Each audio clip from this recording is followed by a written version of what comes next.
One of our viewers, Danielle, wrote in with this question. She says, I exercise intensely for half an hour to 45 minutes a day, 7 days a week.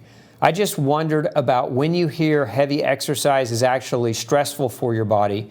Is that referring typically to more than what I am doing, or would I fall into that category, and what are the actual harmful effects?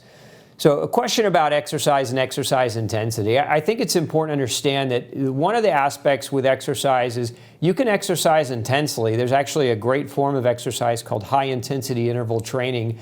And probably one of the best patterns to perform this exercise is something called a Tabata, T-A-B-A-T-A. It's a 4-minute exercise pattern. I said 4 minutes. That's right, 4 minutes. It's not very long. It's not 45 minutes. It's 4. And the pattern is 20 seconds of work followed by 10 seconds of rest. And in years, decades actually, of research has gone into Tabata as a technique for human exercise and beneficial effects and outcomes of exercise versus over-exercising. There are a number of studies that show that too much exercise can be detrimental to your health, but I think that depends on a lot of variable factors. One of them being the actual conditioning of the person doing the exercise. If you haven't exercised in a year or 2 or 5 years, it's not a great idea to do intense exercise 45 minutes a day, 7 days a week. I think you'll end up hurting yourself, potentially injuring yourself.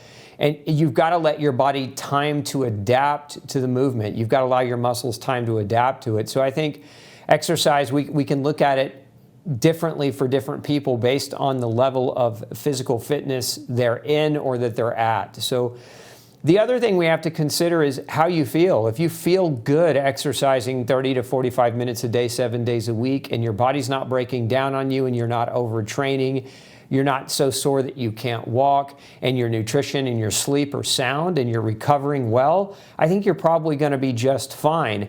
Now, if you're pushing yourself to the edge every time you go in and work out and you're doing that 7 days a week, there's a condition called overtraining syndrome in athletes where you're doing more than what you should and you're not allowing ample time for rest and recovery. I think probably one of the most ignored areas of exercise is the rest and recovery aspect of it. You ask any Olympian, or major professional athlete how they train, one of the things they're always going to emphasize is that their rest periods are very critical and very important for their training periods to be effective and to not create damage or injury to their body. So I think it's important that you have to listen to your body when you exercise to make sure that you're not overtraining. There are detrimental effects to too much exercise, aside from the obvious, which is injury. Aggressive exercise over time, if it's too much, is actually a form or leads to a form of chemical reaction in the body that causes free radical overload, and this can actually age you faster. It can break you down faster. So remember, with exercise, like many other things, moderation and balance is oftentimes the key to maintaining your good health. Thanks so much for sending in your question. Look, if you've got a question you'd like to ask me, make sure you email me at glutenology@gmail.com, and I'll do my best to get you an answer to your toughest health challenging questions. Hey, if you've got a functional medicine or health question that you'd like me to answer for you, make sure you send me an email, glutenology@gmail.com, and we'll do our best to create a video answer just for you. Have a great day.